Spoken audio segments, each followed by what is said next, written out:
Hablaremos de música militar, si me permiten el oxímoron. Sí.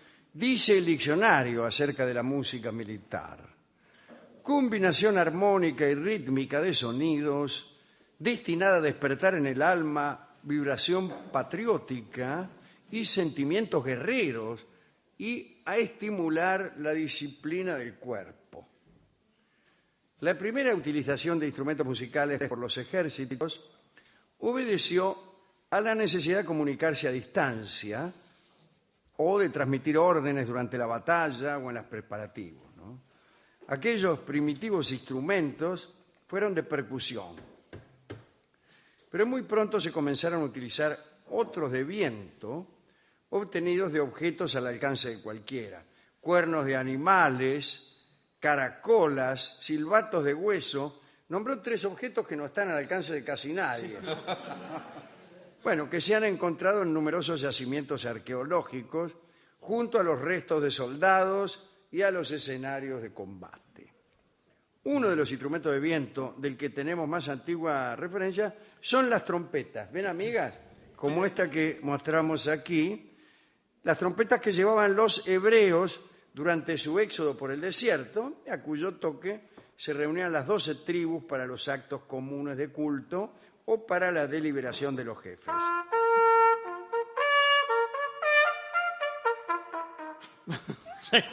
Ahí van. Ahí Sí. vamos. Así no ganamos ni una batalla. Esas mismas trompetas, o quizá otras, fueron utilizadas como arma terrible contra la ciudad de Jericó. ¿Recuerdan aquella historia de unas trompetas que destruyeron las murallas? Fueron derribadas por 7 sacerdotes que tocaban la trompeta.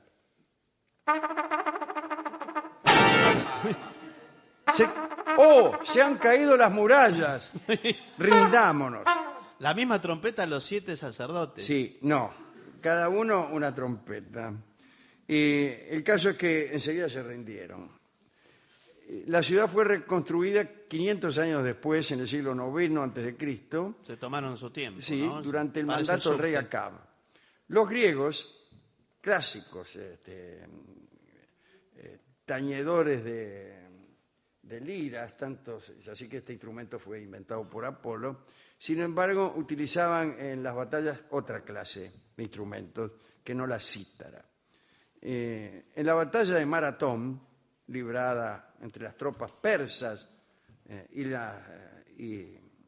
griego Milcíades, recuerde, en el año 490 a.C., parece que los griegos se enteraron de la victoria de sus tropas cuando dejaron de oír los cornos persas. Primero tocaban muchos cornos persas.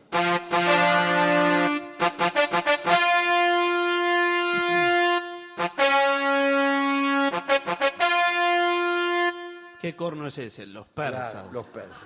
Hasta que cada vez empezaron a oír menos. ¿Por qué? Iban matando a los músicos.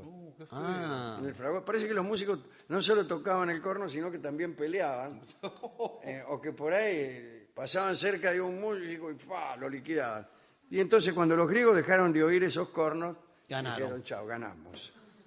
Y, bien, Alejandro Magno estableció un completo código de señales que es el ascendente remoto de los actuales toques reglamentarios de corneta, ¿no? Silencio. Bueno,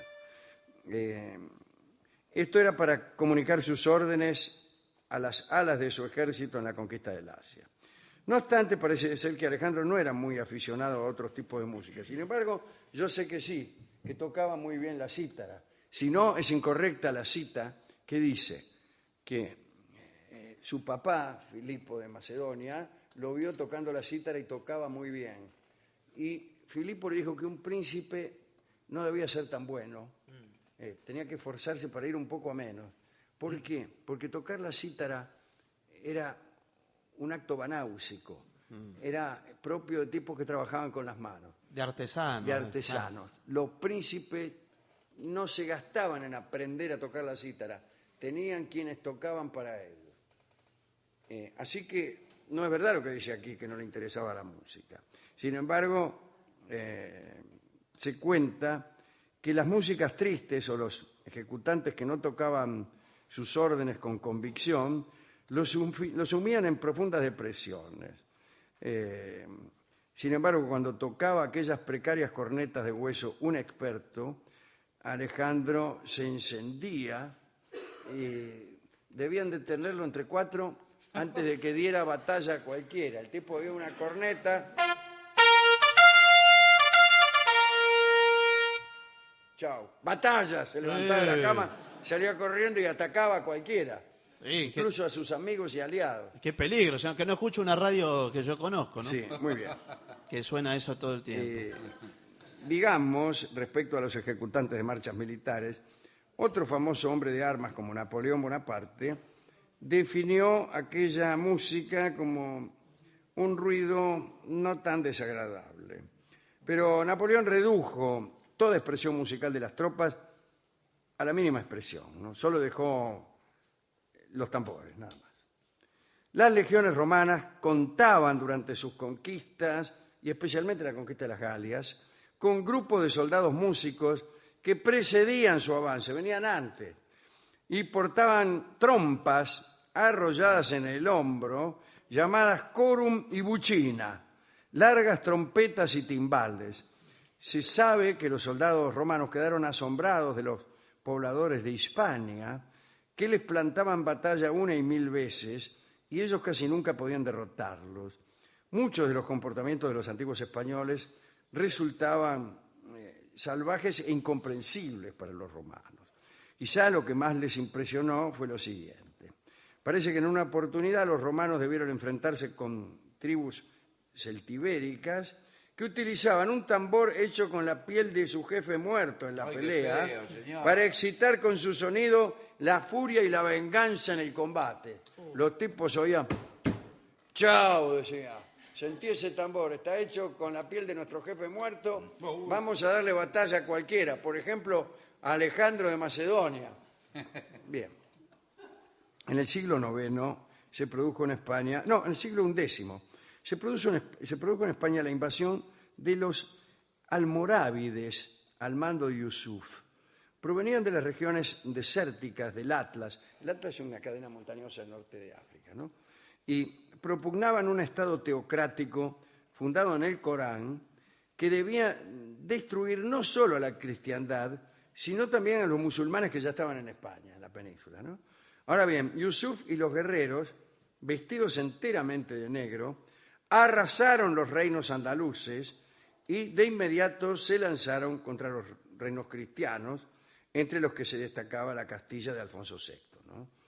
Al poco tiempo se produjo una batalla muy extraña. El rey castellano, ignorante de lo que se le venía encima, salió a plantar batalla a Yusuf en el campo extremeño de Sagrajas. Los cristianos eran probablemente más numerosos, quise decir, y lo logré. Pero no contaban con un arma nueva que los musulmanes almorávides habían aprendido a usar en el desierto. Los guerreros de Yusuf avanzaron haciendo sonar miles de enormes tambores de piel de hipopótamo que ensordecieron el ambiente. Los cristianos quedaron primero desconcertados y luego huyeron despavoridos. Y durante el escape, los almorávides mataron a cientos de castellanos. Yo no me creo eso. ¿Qué no Salieron se cree? despavoridos no es porque le tenían miedo a los tambores. No, Le tenían miedo a las tropas de Yusuf y aprovecharon el ruido que les pareció oportuno. Rajemos, dijo uno. y es que ya se anunciaba. Hoy fui a jugar al fútbol, donde vamos siempre todos los martes, y había en una sala anexa, había un cumpleaños, y de golpe sacaron a todos los niños que había allí y les entregaron un tambor a cada uno. Empezaron a hacer ruidos, un galpón. No. Pues un infierno era aquello. Un infierno. Y yo empecé a gritar que les enseñaran música, por ejemplo, ¿no? Y que aquello les iba a hacer daño, no solo a nosotros que nos estamos volviendo locos, sino a ellos mismos. El estrépito, eso daña el oído, y más daña el oído el ruido sin sentido. Y no, siguieron ahí un rato. Pum, pum, pum. ¿Eso qué es? Bueno, digo. Y yo también, como tal como los cristianos ante los almorávides, huí despavorido.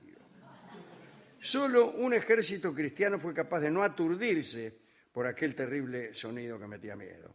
Nada menos que las huestes del Cid.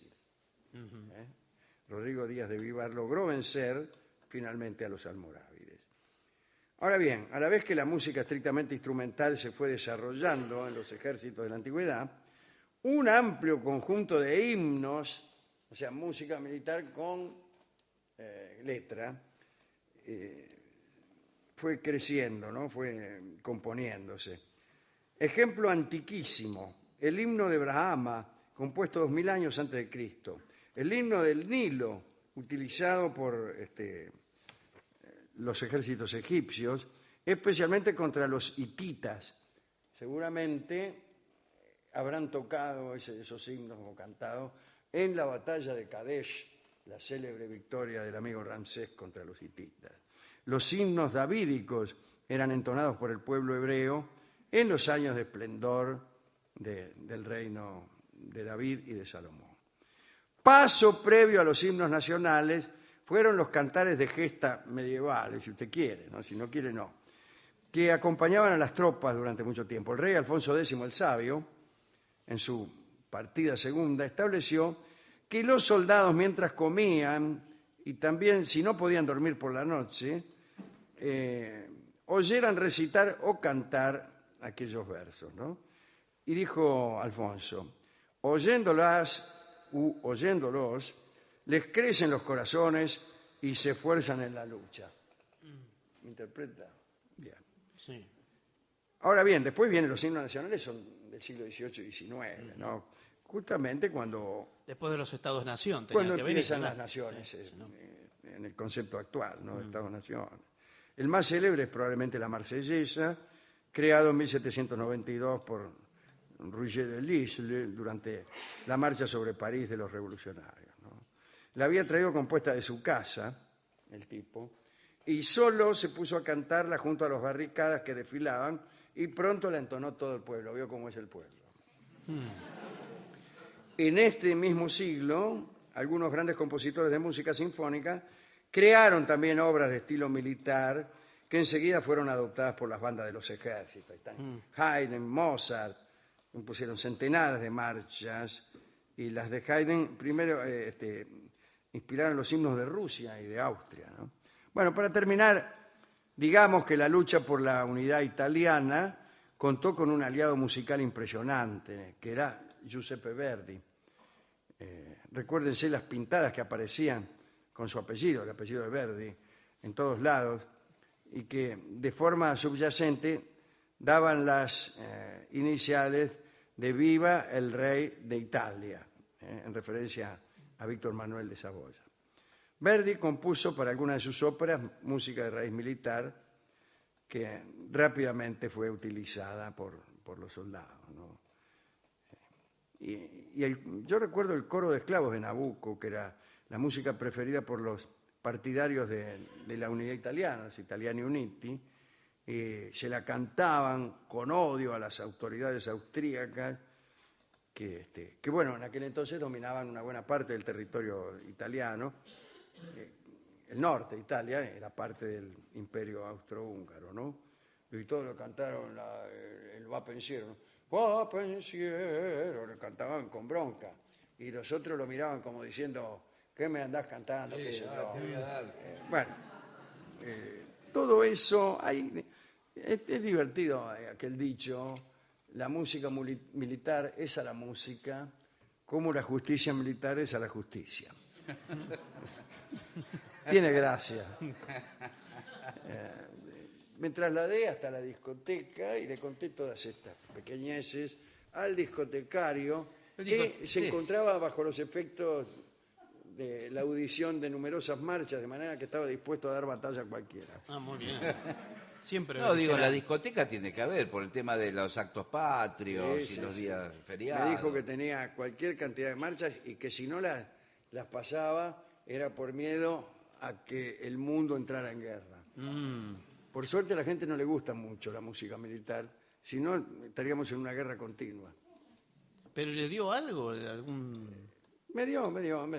Le pedí una marcha de Verdi Sí. y no tenía. Digo, deme la marcha triunfal de Aida. No quiso. Qué lindo. Es esta, ¿no? Pero no, ese.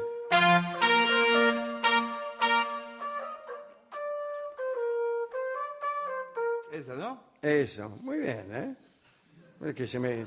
No, ¡Esa! animamos tu fiesta.